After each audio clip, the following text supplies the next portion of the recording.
হাজার হাজার গাজাবাসীকে তাদের শেষ আশ্রয় রাফা শহরও ছেড়ে যাওয়ার হুঁশিয়ারি দিচ্ছে ইসরায়েল। বিমান থেকে ছুটছে লিখিত সতর্কবার্তা আর সামাজিক মাধ্যমে পোস্ট। এসব কিছুর বক্তব্য একটাই, দক্ষিণ গাজার পর এবার পূর্বাঞ্চলেও হামলা চালানো হবে। কদিন আগে শরণার্থীদের আশ্রয় ছিল রাফা শহরের যেসব এলাকা, তা এখন পরিণত হয়েছে যেন ভুতুরে নগরীতে।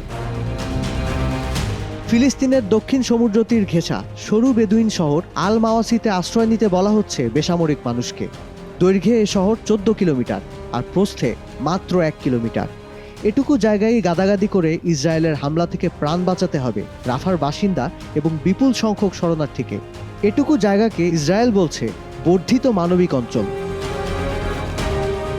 ইসরায়েলকে এই হামলায় সহায়তা দিতে অস্বীকৃতি জানিয়েছে যুক্তরাষ্ট্রসহ কিছু মিত্র দেশ, বন্ধ করে দিয়েছে অস্ত্র সরবরাহ।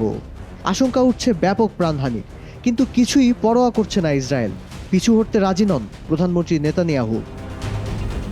রাফা শহরকে যেন ক্রমশ ছেয়ে ফেলছে দুর্যোগের ছায়া। মধ্যপ্রাচ্য পরিস্থিতির সর্বশেষ আপডেট পেতে ভিজিট করুন prothomalo.com/video।